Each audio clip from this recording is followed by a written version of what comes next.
আমি আর্ট করছি রাজার পাগড়ি। যদিও আমি রাজা প্রজার কেউই না, তারপরও ভাবলাম যে না, এতদিন তো অনেক কিছুই আর্ট করে দেখিয়েছি তোমাদেরকে, কিন্তু কোনোদিনও পাগড়ি দেখানো হয়নি। তো ভাবলাম যে আজকে বৈশাখীর এই অঙ্কনটার মধ্যে পাগড়ি অঙ্কন করি।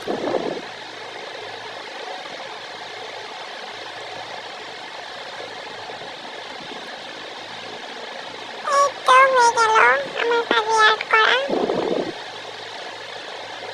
যে কোনো কিছু আঁকানোর সময় অনেক ধৈর্য নিয়ে আঁকাইতে হয়। তোমরাও আমার মতো এইভাবে আস্তে আস্তে ধৈর্য সহকারে অঙ্কন করবা, তাহলে আঁকাইতে পারবা।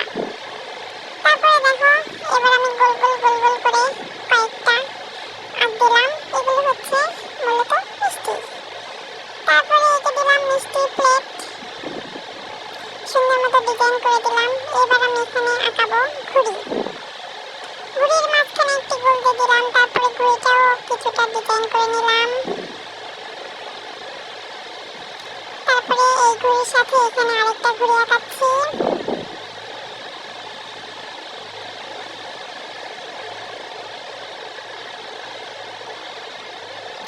এখন আমি নিচে কি আঁকাবো বলতো? এটা হচ্ছে মূলত একটি ঢোলক। বাদ্যযন্ত্র বাজানোর জন্য ঢোলকটা অনেক ইম্পর্টেন্ট, ঢোলক আঁকাইতেই হবে। তারপরে ঢোলকের এই সাইডে দিয়ে দিচ্ছি দুইটা ধানের শীষ, এই পাশে দিয়ে দিব আরেকটা ধানের শীষ। তারপরে এই সাইডে আবার আরেকটি ঘুড়ি আঁকিয়ে নেব। এই তো সুন্দর মতো ডিজাইন করে নিলাম। তোমরাও চাইলে তোমাদের মনের মতো ডিজাইন করতে পারো। তারপরে মাঝখানে দিচ্ছি হ্যাপি বৈশাখী।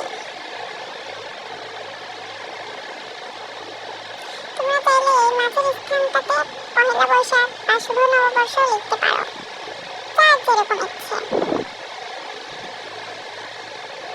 তারপরে উপর দিয়ে একটি আঁক টানছি, তারপরে এরকম ত্রিভুজের মতো করে ডিজাইন করে নিলাম। এখন এইটা পুরোটা এই ব্ল্যাক কালার পেন দিয়ে আন্ডারলাইন করে নিব, যেন দেখতে আরো বেশি সুন্দর লাগে। পেন্সিলের উপরে কালার করলে হয় কি, দেখতে অতটা ভালো লাগে না, কিন্তু যখন এভাবে কোনো সাইড দিয়ে একটা কালো কলম দিয়ে আঁক দিয়ে নেওয়া হবে, তখন সেটা দেখতে আরো অনেক বেশি সুন্দর লাগবে। এই জন্য এটা দিয়ে এভাবে আমি আঁকিয়ে নিচ্ছি। তোমরা চাইলে ইগনোর করতে পারো, কোনো সমস্যা নাই। তারপরে প্রথমে আমি হলুদ কালার একটি পেন নিয়ে নিলাম। এরপর এই পুরো অঙ্কনের মধ্যে হলুদ যে যে জায়গাতে লাগবে সেই জায়গাতে আমি হলুদ কালারটি দিয়ে দিচ্ছি। এইটা ধানের শীষে হলুদ কালার দিয়ে দিলাম। তারপরে এখন ঘুড়ির মাঝখানে হলুদের কিছুটা কালার দিয়ে দিচ্ছি।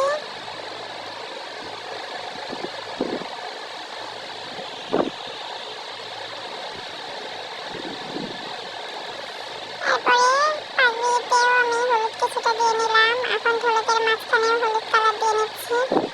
এরপর পার্পল কালার।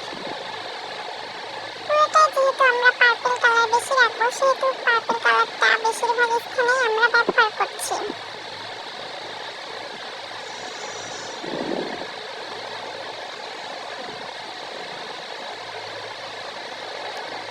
ইস, পাগড়িটা এত সুন্দর লাগছে, মনে হচ্ছে পাগড়ি এখন আমি মাথায় দিয়ে বসে থাকি। যদি মাথায় দিতে পারতাম। আহা। এবার ঢোলকের মাঝখানের দিকে পার্পল কালার করে নিচ্ছি। এরপরে ঘুড়ির মাঝখানে একটু করে নিলাম এই কালার। তারপরে রেড কালার। কি রে, এই কি অবস্থা? রেড কালার দিয়ে এরকম কালার কেন বের হচ্ছে? আসলে আমি অনেক বেশি গরিব তো, রেড কালারটা শেষ হয়ে গিয়েছিল, সেজন্য ভাবলাম যে পানি দিয়ে দেখি আরো এক দুই দিন চালানো যায় কিনা। কিন্তু পানি দেওয়ার পরে দেখি বেটা কালারই বের হয় না। এই কি অবস্থা? এবার মিষ্টির চারদিকে আমি মিষ্টি কালারই হয়ে গেল। কি আর করার, ওই কলমটা বাদ দিয়ে দিলাম। এখন আরেকটা রেড কালার কলম নিয়ে নিয়েছি। এটাও ঘুটে দিয়ে ঠিক করা লাগছে, কারণ রেড কালারটা আমার শেষ, কিনতে হবে। যাই হোক, এবার রেড কালার দিয়ে চারদিকে এরকম করে আঁক দিয়ে নিলাম। এবার আমি একটি গোল্ডেন কালারের কলম নিয়ে নিয়েছি, সেটাতে এরকম গোল গোল করে ডিজাইন ডিজাইন করে নিচ্ছি। তোমরা চাইলে বিভিন্ন রকম ডিজাইন করতে পারো, কোনো সমস্যা নাই। এখানে এই গোল্ডেন কালারের পরিবর্তে তোমরা অন্য কোনো কালার ইউজ করতে পারো।